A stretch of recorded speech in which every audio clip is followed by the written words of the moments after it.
من الشرك إرادة الإنسان بعمله الدنيا. وفي الصحيح عن أبي هريرة قال قال رسول الله صلى الله عليه وسلم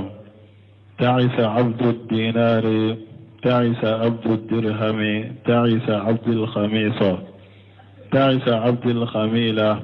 إن أعطي رضي وإن لم يعط سخط تعس وانتكس وإذا شيك فلانتقش طوبى لعبد آخذ بعنان فرسه في سبيل الله أشعث رأسه مغبرة قدماه إن كان في الحراسة كان في الحراسة وإن كان في الساقة كان في الساقة إن استأذن لم يؤذن له وإن شفع لم يشفع. بسم الله الرحمن الرحيم والصلاة والسلام على نبينا محمد وعلى آله وأصحابه وسلم تسليما كثيرا. سبحانك لا علم لنا إلا ما علمتنا إنك أنت العليم الحكيم. أستغفر الله الذي لا إله إلا هو الحي القيوم وأتوب إليه. اللهم انفعنا بما علمتنا وعلمنا ما ينفعنا وزدنا علما. بي أرابا سوي هجريا بكلي أني كمناني أني بناني أني شيخي سهر سفر من هجريا سانكالو فلانا بسويني ومغاني فلانا ميلادي نصارو كجاتي بافلا أني مغا أني وورو سانكالو شيخنا بسويني ودوروناي. ambe dawda bu masila rajaw ambo kono darasu Sheikh al-Islam al-Imam Muhammad ibn Abdul Wahhab aka kitabu kono kitabu tawhid bondami nako abe mushriki yala ki kabara uke hadama den ki kabara nyumo uke kajiyanyini anye deresu do teme bondala bi hadisa min kalanan ka office sahihi ni office sahihi nan do no siminu sarahula ba anya fwanye anye office sahihi ni muallifu ko na be fe sahalen kono ante menaka bonda minan na ko babu tafsir at-tauhid wa shahadatu la ilaha illallah ni muallifu ko fi sahihi an kuma na ka oyorola mana na ko fi sahihi amma faran shiyake abesiga ke akalla nyini ye hadisai mbe Bukhari kono abesiga ke akalla nyini ye hadisai mbe Muslim kono abesiga ke akalla nyini ye hadisai nye hadisa sahalende akera sabe Bukhari no Muslimu de kono wa akera sabe Bukhari dronde kono wa akera sabe Muslimu dronde kono wa akera sa abe Muslimu ne Bukhari tanade kono wa hadisa sahalende dron. donc bu seminu ya fo yorola akon ninka wala ni muallifu ko fi sahihi e yere de ba la jesi sa hadisa mbe yoromi yere de bo nyanyini hadisa mbe yoromi donc na ko fi sahihi ya hadisa mbe Bukhari dronde kono ni hadisa Bukhari dronde ya bo Muslim ma bo bo akalla nyini ya ko fi sahihi hadisa mbe Bukhari kono. anni Abi Hurairata hadisa min Abi Hurairata ma alaka je kabwa ma qala Rasulullah sallallahu alaihi wasallam. Abu Hurairata ko alaka ciden ko alaka tanuna kisibaka ta isa abudu dinar ko dinare jon halakilendo dinare yede sanu dinare a jon halakilendo ubena franfansiya ta isa abudu dirham darahime o yede wori je min be ke borna lege ko darahime jon halakilendo te isa abdul khamisati doloki jon halakilendo mana mogo mi hammi sita la na ka yere parete o ya sugula ka bo ala ko yere ma o de ko akera doloki jonye hammi site ale la yere pare ko fo ya nyina ala ko ka nyina ala ka batoko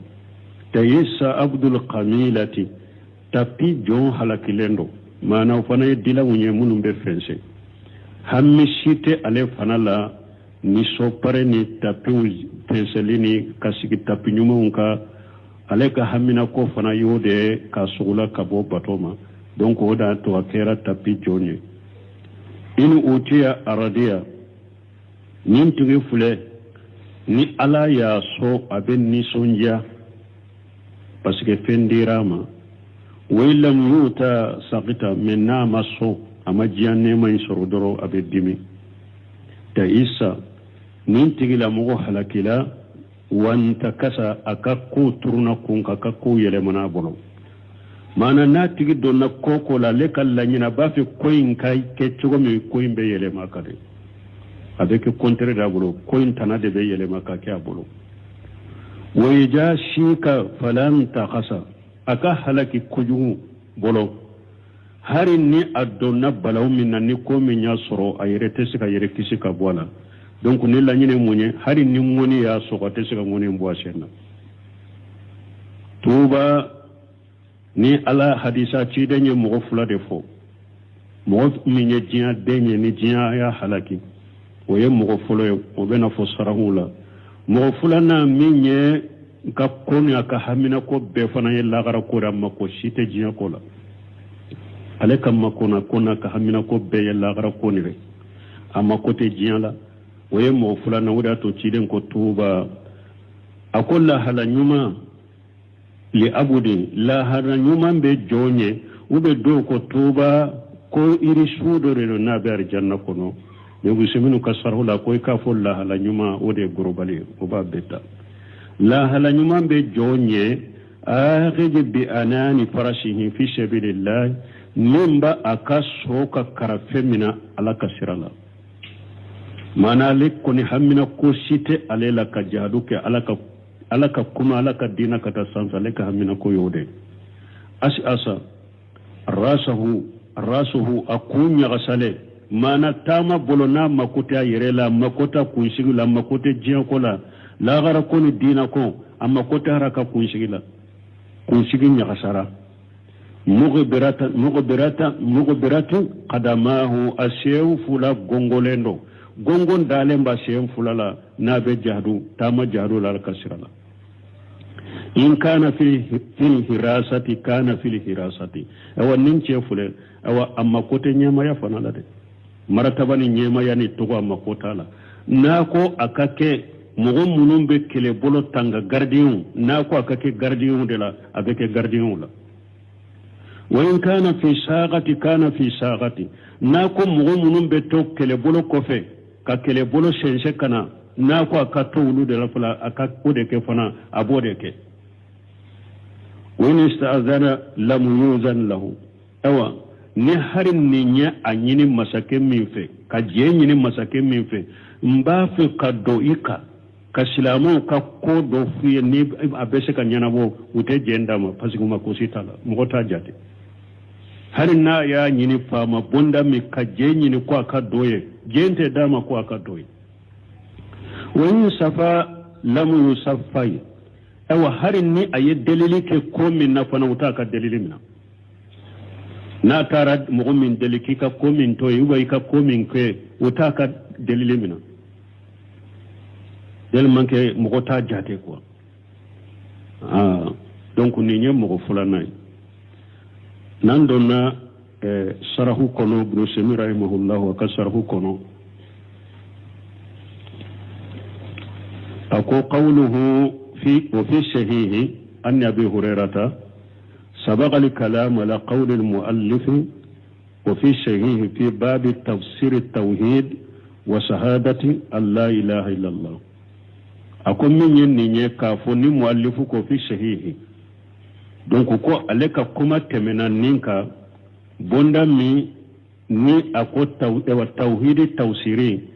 ani shahadata la ilaha illallah ani la ilaha illallah korona tawsiri o fora bonda minna ko akumana ni ninka o yorola waye jumai muallifun na ko fi sahihati amma faran fanshadi wala donc abisha ka ken na ko fi sahihi amma faran fanshadi yala na ko fi sahihi ngalla nyini abe bukhari de kono amofo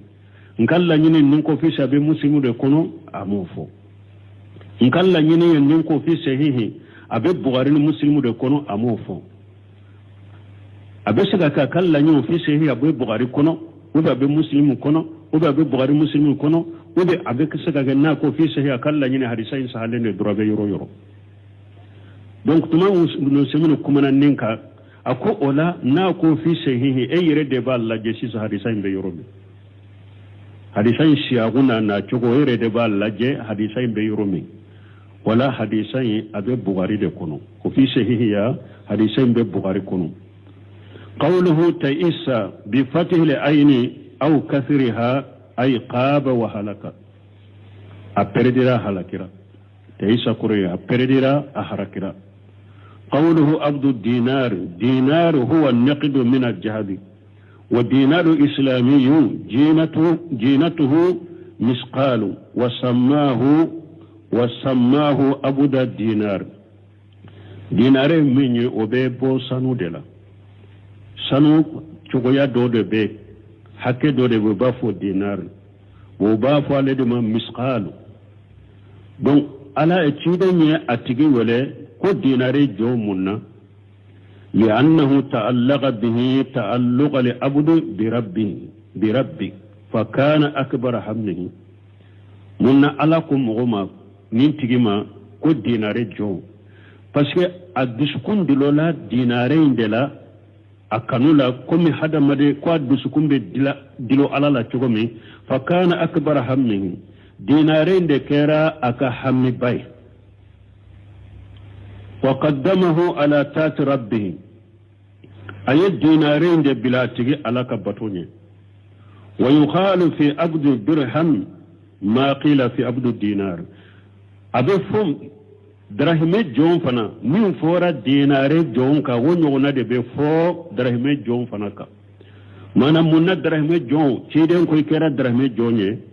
parce que a diskun dilo la drahmi la comme a diskun be dilo alala chogomi aye drahmi ndeke soroli ndeke aka hammi baye ko bila atige ala batonya wa dirham huwa an-naqid min al-fiddati dirhamu o fanaye worije ka jate hakke dode wa jinatu dirham li islamiyyi sab'atu a'sar al-misqal misqala tanna ولون فلنا وبافو دي من درهم فكل أسرة دراهم 7 مساقيل دراهم تا بي وبيبي سنولا مسقالا ولون فلا وبيبي سنولا ودلا ومن تنو منان كندوكو مسقالا نونو وقد أراد المؤلف بهذا الحديث مؤلف ولا هكلايا لانيني ni hadisa lanyini ayemu lanyini ni hadisai an yubayyana anna minan nas man ya'budu dunya akal lanyini ni hadisa donni ni bonda kono alanyini yede ko mogo do be ulu e jiya jonde mogo do be ulu be jiya de bato ay yatajallalu laha wa yaghdaw laha jiya bato munye ubu yere dagoya jiya de ku yere majigi jiya de wa takunu munnahu wa qayatuhu ukannata anu kalla nyini be ubeke jiya de fa yaqdamu ija fuqdati na ye jiya ne jiya mankira jiya ne mala dro mankira jiya la dro abedimi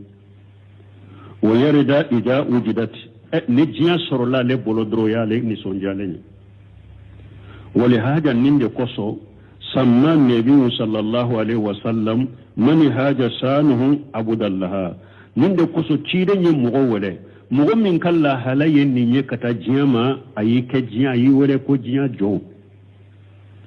wa haja ma yughni bi jamul mal min al-jahd wal fiddati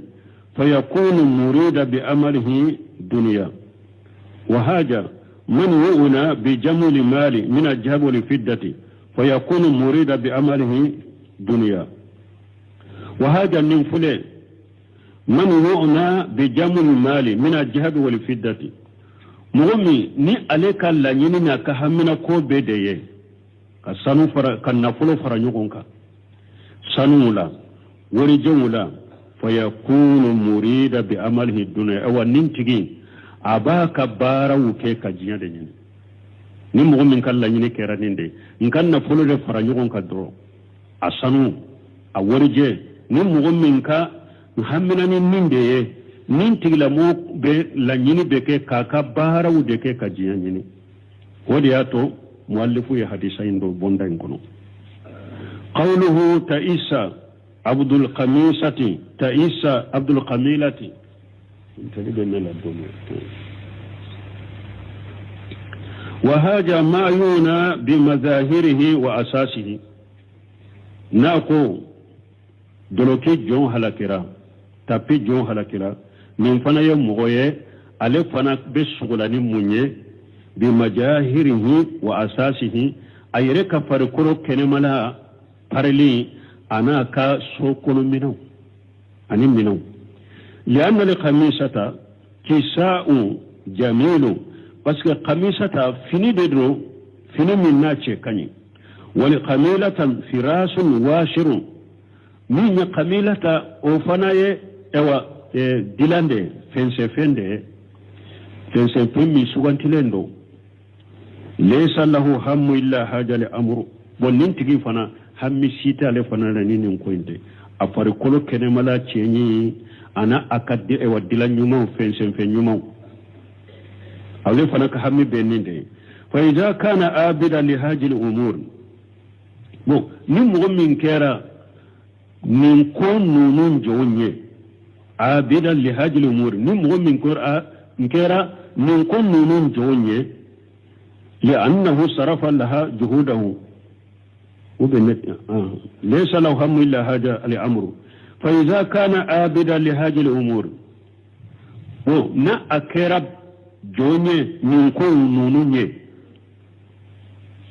لأنه صرف لها جهوده وهمته من أكرا من كل جوني ewa ni nkon nunun jonye parce que akache siri anaka hammi aya bedo nunun dela akache siri naka hammina ko aya bedo nunun dela ode kera sababu ye akera nunun jonye fa kaifa mana ni mugo min kera ni nkon nunun jonye parce que aya kayere jijana ka hammina ko beke nunun ye فكيف بمن أراد بالعمل الصالح شيئا من الدنيا موكا كباريا بك تشغريسا مغمنا كبارا نمودك كجيانيوني فجعل الدين وسيلة للدنيا علي الدين دك جيا سورو سببويه فهذا أعجم نين تجد الجنوب كبو نين تجد كاكو كبو كتمي مغمي ني علي كيرا ewa dinare jon ni kateme mogo ka mogo min kera nunun jonye nunun seminu ya yira de sisa ni mogo min kera fa idha kana abida li hajil umur li'annahu sarafa laha juhudahu wa himmatahu bon ni mogo min kera nin ko nunun jonye parce que ayaka ewa yere jijana ka hamina ko do be do nununa ale kera nunun ka jonye ni ode sababu ye فكيف بمن أراد بالعمل الصالح شيئا من الدنيا فجعل الدين وسيلة للدنيا فهذا أعجم donc mogo ka kibariya be ke cogo de ola mogo min ni ale ya ka baara ɲumanw yɛrɛ de kɛ pour ka diɲɛ sɔrɔ o fana o tigi de junubu ka bon o tigi de ka ko ka bon ka tɛmɛ fɔlɔ in kan qawluhu na ko a ye muallifu hadisa don sababu dɔ a bolo ni mogo min kɛra jinya jonye jinya ka nema jonye parce que ya ka hamina ko ke na ka yere jija be ken jinya o kera jinya jonye o ka jogo chide nyo lagosi ko halakila ni mo min ya kambara nyino ke ka jiya nyini wode halaki lendo katime fi abe wa folo in kayre wode ya to muallifu ya hadisa indo qawluhu in utiya radiya wa illam yuta saqita yuhtamal an yakuna al-muti huwa Allah ni ala ko natigi ni jiya dirama abin ni sonja na kumantira abin ni songwa abesika jombe dili kama dimba inde besika ke alay fa yakunu al-ita'u qadariyan wala nanye dimba ke alay sisa abeke latige nena alaka latige la ni alaya latige ka hera ka ya jinya kuna ben ni sonja ne ni alaya latige kan kumantiya jinya la dron abedimi ay in qaddara Allah lahu rijgan wa li'ata aradiya ni alaya garjage latigaye ka soni latigaye abin ni sonja wani saraha sadrahu addishukum be fere wa muniya wa hurima ni alaya kumantiya ka wa hurima almala ni alaya kumantiya ka nafulo haramu yama sagita bi qalbihi wa qawlihi abeddimina dusukunye abeddimine aewa akakumay ka an yaqula kaddimini kuma wa misale jume misalila komi abafo limaja kuntu faghira wa haja qaniya munanne kera fante karasa shetigi kuma asbaha zalika anin nono na nyukuna adabe sikan ninfo fayakunu sakhita ala khada'i illahi wa qadarihi na yen ninke fana abeke mogoye mogo min diminara ala kallatige koro ala ka ewaye ko minke ani ala kallatige abeke mogoye mogo min diminara ko koro ni allah li anna allah manahu pasga ala ya le kumantanna forola abeke mogoye min be dimi ewa alaka ko keta koro ka dimi alaka latige koro ko pasga ala ya le kumantiya wallahu subhanahu wa ta'ala yuti wa yumna li hikmati ala masami sena la koro talendo ala be mugo so kam mugo kumantiya naka kodo naka hikima dode wa yuti dunya liman yuhibbu wa man la yuhibbu ala be mugo min fe ala te mugo min fe ala be jiya dimo ala be jiya dimo ala be mugo min fe o ala te mugo min fe be jiya dima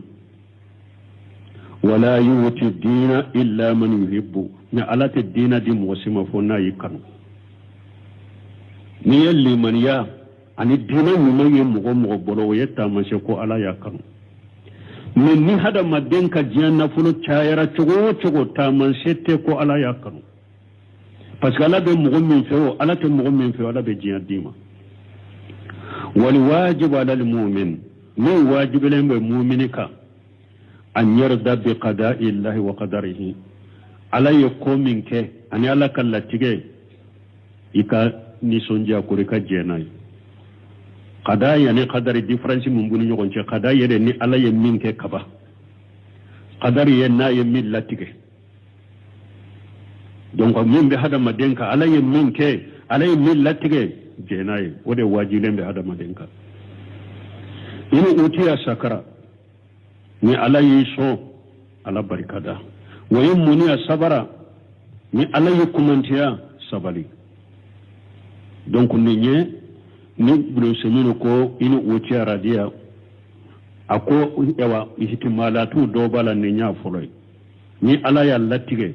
ka soka hera dama aben ni sonja ni ala ya kumanta doro abe dimi adama den kana kenin tola mu'mini min wajibra ika ni ala ya min kala ya min latige jenay ni ala yi so ala barkada ni ala yi kumanta sabali ويحتمل أن يراد بالآتاء هنا الإيتاء الشرعي سنة بسكا كالا كالا ايوا تشيدن كالا نينيا نا كنا سنة شريعة كسوني أي إن أوتي من مال يستحقه من الأموال الشرعية الرديئة ni alaye nafolo dama nafolo minye sariya kan nafolo soro chogoya ni sariya kan nafolo ni alaye dama radiya abin ni sonja wa illa muta saqita ni fe madama abedimi masala sariya la ni tilali fendo nana sisa min katila akatila mogola ni nyogonche akatila fantonu nyogonche o tilali femmi wen nafolo ne fule nafolo ma femmi fule ne nafolo min ni sariya kan nafolo soro cogodo o tilali konona na niya ale sodoro abe ni sonja me ni ale masodoro abe dimi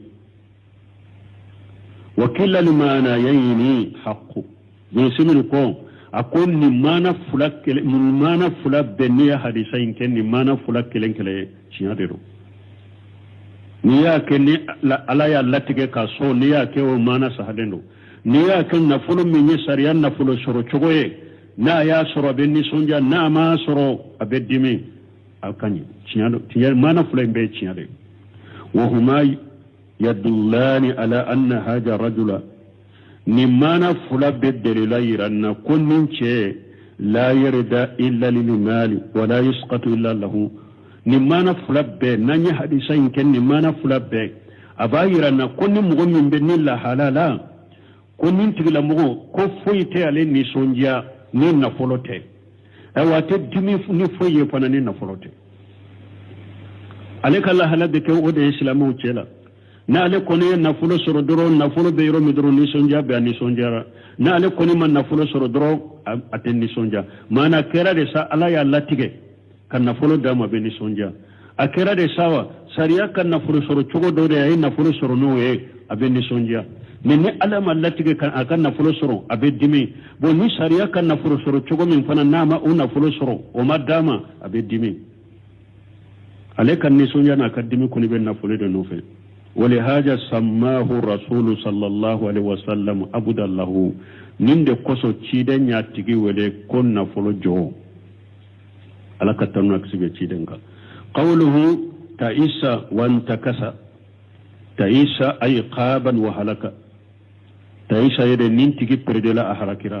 وانتكسى انت اي انتكست عليه الامور كو يلمنا برو ko yele mana abolo ko yele mo kuturu kun ka bolo bi haythu la tatayassaru lahu mana ko nale donnala ko inten no yaye aten no yaye fa kullama arada shay'a an qalabat alayhi al-umur khilafa ma yurid nale ko ne fengo fella nyini ko be yele makade ale be milla nyini de wotana de benama ataka la nyini so na yi fengo fella nyini ko abu o kake chogo mo be yele male kare o be ke contre da bolo akalla nyini te soro wali haja qala ninde koso ciiden ko wayja sika fala intakhasa ay ida asabatu sawqatu min wani ya asro fala yastati an yujila ma yujihi an nafsihi awa tisika ke harin muni tora min yasro muni in tora tisika bo yireka hari nun wani da ya soro wani da ya soro wani in tora a tisaka ba yireka wa hadhihi jumalu salasu min jumalu saba min fulani ne yuhtamalu an takuna khabaran minhu an hali haja rajuli abesa ga ciden yanki bariya na ko ta isa wa anta kasa wa ida shika falan taqasa min ta jumla sabaywa abesa ga ciden yanki bariya min ceyi ni kafon nin ko saba de be ceyinka ayan kibareya nin ko saba in be ceyinka kafon nin ce aka koyen nin ko saba de ayan kibarena be sika ke kibaraya de ni cide nyan kibariya kun nin ce aka koyen nin ko saba de baka wa annahu fi ta'asati wa intikasi wa adami khalas min al-azab na kira kibariya le abe ko mi cide nya fanya kun nin tigide abe halakila akun turulende be kun ka bolo ko yele malendo a bolo e wa kese ka yere kisi ka bo tora mayre nin ko sabala kala halay ninde a halakira e wa ko be yele malende be aleka e wa kese ka tora bo yere ka yere kisi tora mayre fana donc abesiga kenye ci de nyanti barana ka koy o yuhtamalu abesiga ke fana nin jumla saba أن تكون من باب الدعاء على من هاجه حاله من جملة سبب سكا كيفنا تشيدن مغمين كلا هلاين ني تشيدن ني دنغاني نينكو سباي momin kan la halanye jinya de jinya don cide ni dangani ko sabai halaki perdeni halaki ani ni bi don na ko la kanan no yayi bola kanan yayi bolo ani ni don na hari ni tora yisuru in ka ke mo ke se hari yere kisi ka bo torama abesi ka ke dangane cide ni do ka min ko sabai li'annahu la yahtammu illa lid-dunya parce que nin tigi munna cide nya dangane do ka parce que kisi ka atit alema hamini foye ni jiyate fada alaihi an yahlika wala ciden fanai do ka halaki walla yusiba min ad-dunya shay'a ayna ni ciden nya danga fana kana foyi soro jiyala walla yatamakkana min ijalati ma yujihi ani ciden nya dangali sabana akake mugoye mugo min ni hari tora min ya soro atesika tora imbo ayereka wa qad yasilu ila shirki indama yasudduhu zalika an taati llahi awa nin tigila mo kala hala min fulani nye abese kala se musirikiya yerema jinya denya chogoya dobe jinya kanu chogoya dobe abese kila se musirikiya yerema abisa la se musirikiya ma yorojuma indama yasudduhu zalika an taati llahi na yasuru ayen nin jinya femmin kanu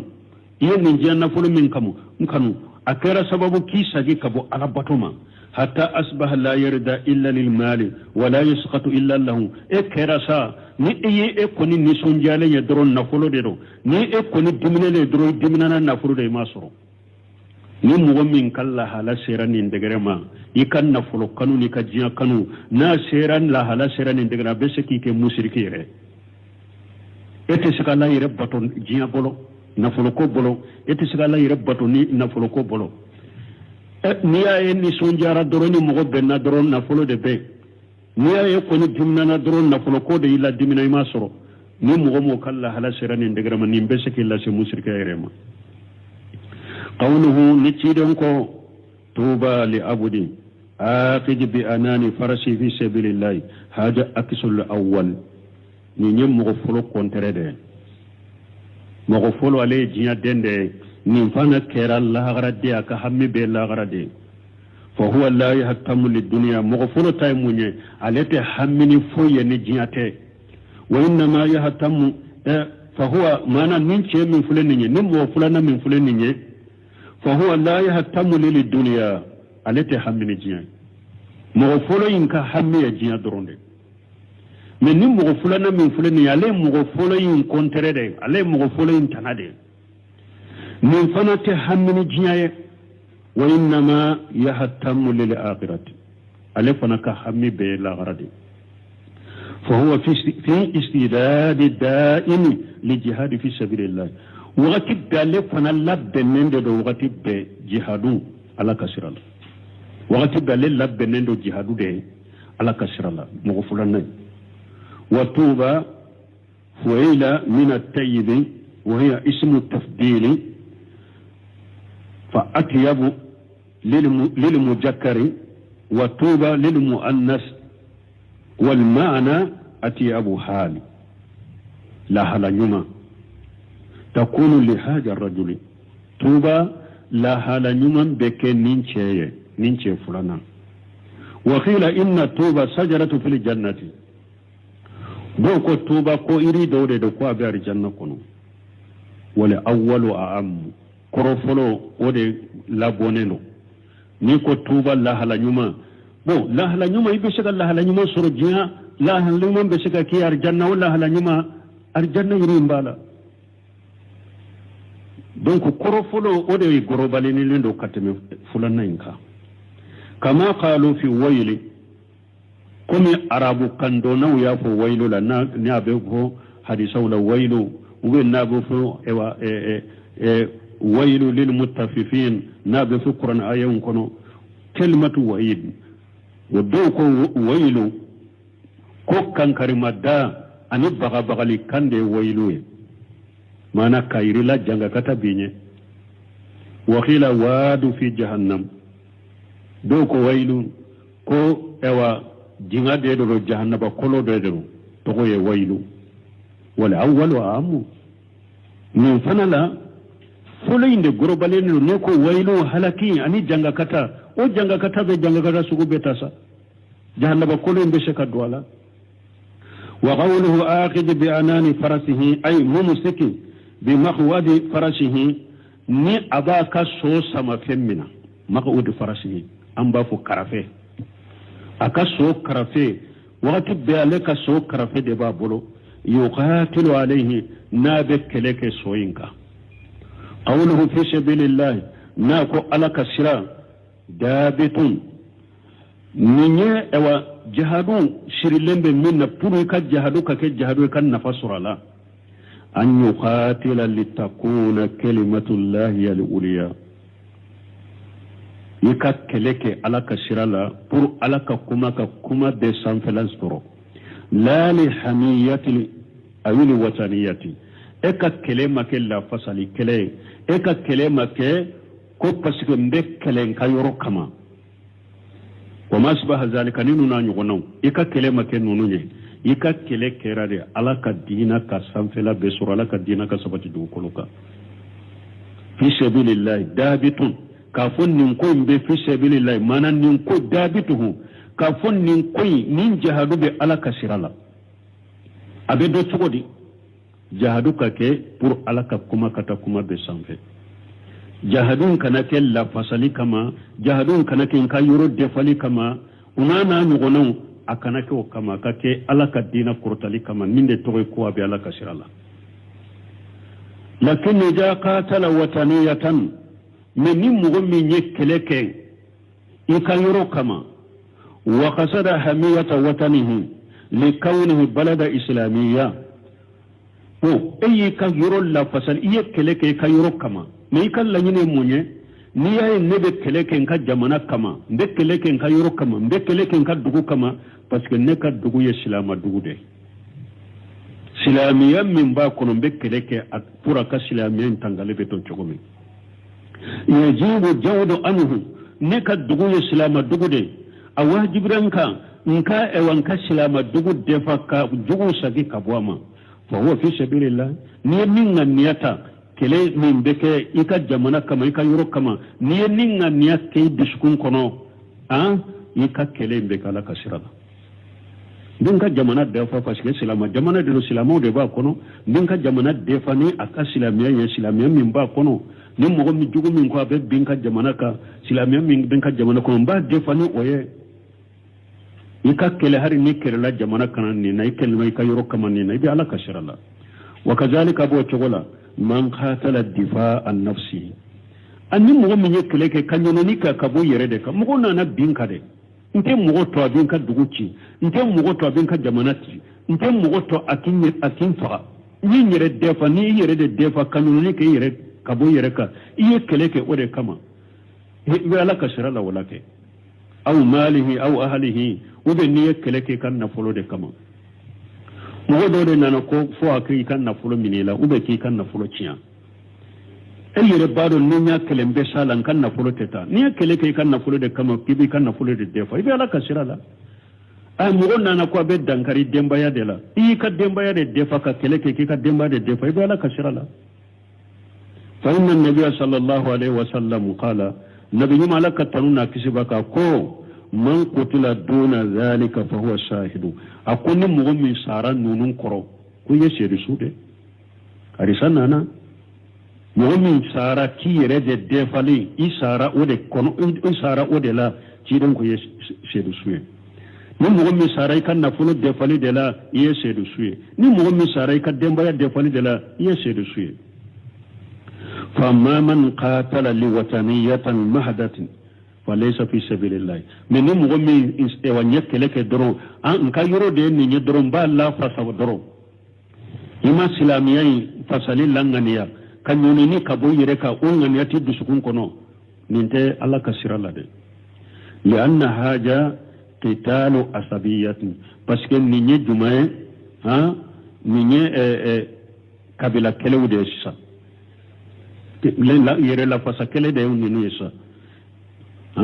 isga asabiyatan kabila kelew nunum be kabila kelew de kono dro kelew munu ni kuntu la dro kanyogon fagafu yastawi fihi almu'min wal kafiru ñogon supporteri kelen fana mi ñe ñogon supporteri kele de asabiya doro karasa ne be karasa de nofe doro abe ciñala abe ngalo naw ne be karasa de nofe i donna a nofe kele la e yere baado yere a tigi be ngalo yere de la ciña t'a bolo i farala ka asabiya ye ninde e yere baado mogo ba ke ka kele ke ciña yere t'a bolo kele na mais ne ka karasa de do doro i farala ka kele la o cogo la o de ye asabiya ye ni mogo min ye kele kɛ nin de la nin kele tɛ ala ka sira kele ye dɛ parce que nin kele sugu min filɛ nin ye silama mumini ni kafiri bɛɛ ye kele nin kele cogo la fa inna li kafira yuqatilu min ajal watani parce que kafiri bɛ kele kɛ a ka yɔrɔ kama asabiya kama hali n'a y'a ye a dɔn a ka jamana bɛ kele min na tiɲɛ tɛ a bɛ far'u kan hali kafiri b'o kɛ ko parce que n ka faso de don hali n'a ka faso bɛ mɔgɔ tɔɲɔ de u bɛ mɔgɔ tɔɲɔ kɛlɛ de la a bɛ far'u kan bon mumini min fana ni donna la différence tɛ ni kafiri cɛ ni mumini min fana n'o ɲɔgɔnna kɛ différence tɛ ni kafiri cɛ donc a ye ka kɛlɛ tɛ ala ka sira la o la qawluhu n'a ko ash'asa rasuhu mughbirat qadamahu ay arasuhu ash'as min al-qubar fi sabilillah a kun ɲagasalen ala ka sira la gongo min b'a kɛ ka da kun ka kun ɲagasara فهو لا يهتم بحاله ولا بدنه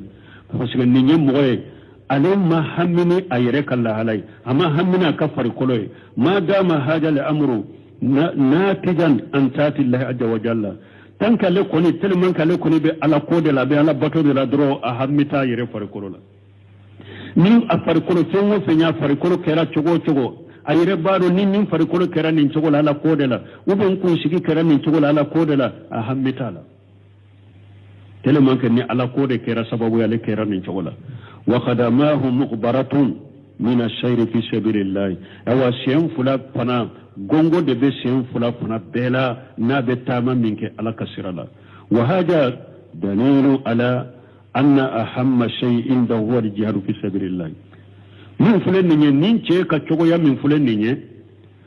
nin ye dalilu k'a yira n na ko hami si tɛ nin na ni jihadu tɛ ala ka sira la أما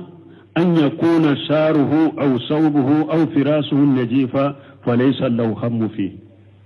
نونو يدل كايرا كل نتيجي هم كوشيتين لنا فجهارو على كسر الله ne aleka kunshigun ana ka finu ana ka dilaw o ka ke fensene mawye feewa njelewne falaysa lahu hammu fihi hammi sita bulugulula mfari kolo ka seneya nkunsigun ka seneya nka dilaw ka seneya nka finu ka seneya ayale ka hammina kotoye akle ka hammina ko ya ka jihadu kode qawluhu nako in kana fil hirasati فهو في الهراسة وإن كان في الساغة فهو في الساغة الهراسة والساغة ليست من مقدم الجيش هراسة من فلان يعني ساغة نون بيتك كلبولو نمويات نيشيه نيشيتك كلبولو نمويانا نيشيتك كلبولو نيه فالهراسة أن يحرس الإنسان الجيش هراسة يمونيه mogo ka ke garadinge ka kele bolo korosi ka kele bolo garadi wa sagatu yemunye an yakuna fi muaqqiratihi mogo munun be to kele bolo fana kofe no be korosi ke kele bolo jama na ya soro mogo min segena ube mogo min banana ube sense ki deme chogomi ube ni mogo min kam minando buruna no ba tomo kasambima sagatu yenununde kele bolo jama ube to jama kofere ni min ka dafa na ma se ka ta jama nɔfɛ ni nana e ma wi dɛmɛ a ube n'a y'a sɔrɔ nana mɔgɔ min yɛrɛ la e dɛsɛra ube banara u bi dɛmɛ a ube ni mina min buruna kɛlɛbolo kɔfɛ n'u kɛlɛbolo la n'olu b'u kɔfɛ u b'a ta ka na n'a ye sakatu ye ninnu de wali jumlatayni maana yani jumla fula maana fula b'o la hirasatu ni shaqatu ahaduhuma folo أنه لا يبالي أين وديا نوكو نيا بلا غرديا دلا أبي غرديا إنكي نيا بلا كله بولو كفلا مغو دلا أبي كولو دلا ما نفلا بين كلمة فلا mana folo annahu la yubali aina wudiya mana ninya mugo minyale makosi tala ya bila yoromi aya bila gardinya la da be gardinya inke mugo munum bete kolo golo ko fede na ya bila wulude la abeke wulula wa in qila lahu urus harasa na ko ke gardinya abeke gardinya wa in qila lahu kun fi sagati ni ko ma mugo munum bete kolo golo ko fe ke wulula kana fiha beke wala فلا يطلب مرتبة أعلى من هذا المحل على تجوير سنين جوير من بين سانفه كم مخدم للجيش مثلا لا كافو أي نبي بلا كربولو يدي نتي تتوكل بلا كفر أي أتوني ني على مرتبة يني أتي جوير سنين جوير أي بلا ميرمي أتي جوير سنين من بوكا أبيتو أكا جوير إنا ني ما نفلوي ثاني ما نفلنا إن كان فيه hirasati adda haqqaha naya bila garajiniya de la bake kanye imaye miye mana fulani wa in kana fil hirasati mana naya bila garajiniya de la boke kanye ka garajiniya hakke dama wa kaja in kana fi sagati naya bila kele bolo ko fe mugo fana de la boke kanye abaka joyoro fa wali hadithu salihu limana yayni hadisa imbe se ka mana fula imbeta mana fula imbe hadisa imba beta mana ninye mogode na ko aka gardinge de ka be gardinge ke kanye na ko aka ewa to kele bolo ko fede abete kele bolo ko fe abake kanye fana kaka joyoro fa fayuhmalu alayhima jami'a mana fula hadisa mana fula imbe mana fulay be kanyi hadisay be sega mana fulay beta donc ambe hadisay bila mana fulay beka idha lam yakun bainahuma ta'arud ni hadisa mana fula sabatira wala mana fulay inte bala mi nyogo na te nyogo nguli wala ta'aruda huna donc ni mana fulay fana ute nyogo nguli ute sega bala mi nyogo na ni mana fula fora hadisa la ute sega ute bala mi nyogo na hadisa mbi fula beta bo donc ni mana fula min fana fule hadisa ne ute bala mi nyogonna ni yoro la ute bala mi nyogonna donc hadisa mbi fula beta na ya ke gardien da be ke gardien kele fula na be gardien abake kanye de fana abaka jo yoro fa na ko akato kele bolo kofe abe to kele bolo kofe awa na tora kele bolo kofe fana abake kanye de fana kaka hakke be dam qawluhu na ko إن استأذن لم يؤذن له وإن صفى لم يصفي أي هو عند الناس ليس له جاه ولا شرف ونم غفلنا من فلان منك حمنا كوبين لا غير كويتي أو تيتري تالا مغو بولو فنادي مغو بولو تيتري تالا كرتا تاي مغو بولو حتى إنه استأذن لم يؤذن له هل نا يجين من بولو ko a tigi ka jenda ma ba fi kaddo a tigi ka ita jenda ma wa hakaja inda ahli sultat laysa lahu martabatu aw chogo kelen har masake fana fe titri tala do yoro tala martaba tala masake fana fe fa yusafa lam yusfal ma yu udeli minna ku ka toy uta ka dalili minayre uta dalilu to tala walakinahu wajihu inda allah min nim tigi daraja tigido ala fe daraja tala mugo fe de me daraja bala ala fe wala hunu manjilatul ahliyatu jo yoro koro talem baye ala fe li annahu yuqatilu fi sabilihi pasiga bake ka keleke ala kasira dila wa safa'atu yamunyo hiya tawassutu lil khairi bi jalbi manfaati aw dafi madarrati dalili ya munye sunyali don mana ka dalili ke ka mugodo dali puru kan nafa do sama ka dalili ke puru ka do mugodo ani mugodo che ka tigi delaye puru kan nafa do sama kanama ube ka do mugodo ni mugodo che ka dalili ka puru ka tora do nyone ka bwaka masala fantando ka bila fantando nye ikata ewa setigi do fe a karasa na ni man ne fantan de gumba ka bide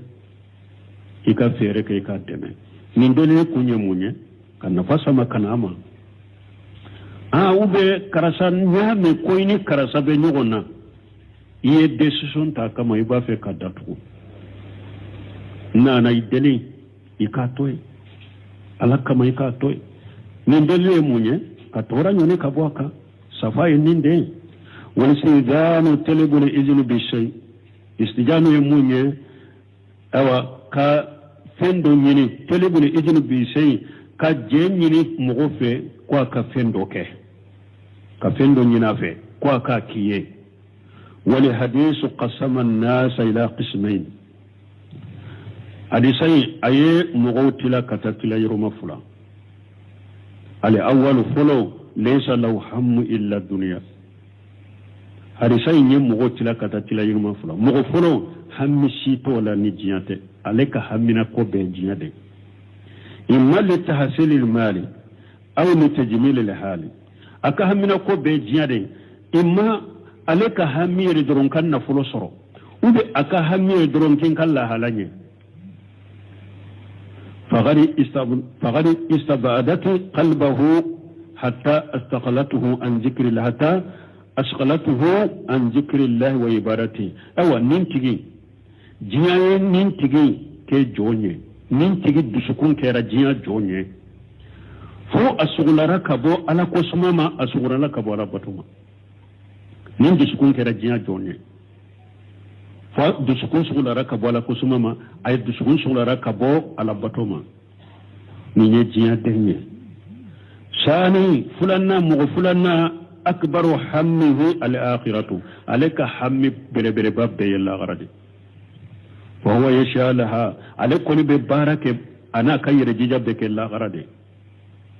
fi alam ma yakunu masaqatan wa huwa al-jahr fi sabilillah alaka hammina ko jiya lebe baraka jiya ewa alaka hammina ko la garadi alebe baraka la garadi ewa abe gele ya bawni nunteta gele ya ba abota la garanyini kama minye jihadu alaka shirala wama jalika kafaruka adda ma yajibu alayhi min jamil wujuhi awa ala fin wajibra ka bo fana dinye bela ni garde me yade wajibra ka ba ke kanye ka to kele bolo ko fe nore bilala ka ba ke kanye kafara nim batoka kafara jihadu inka inshallah wakati seraya ni ala sonna ese go bese ka fo ubese ka dafa nan kwambe dola duro an ewa wakati yamina ageteme amba bila ni ala der sore iran inshallah amba do ambe do hadisa faydawla subhanaka allahumma rabbana bihamdika ashhadu an la ilaha illa anta astaghfiruka wa atubu ilayk الرحمن الرحيم كتاب التوحيد باب من الشرك إرادة الإنسان بعمله الدنيا وفي الصحيح عن أبي هريرة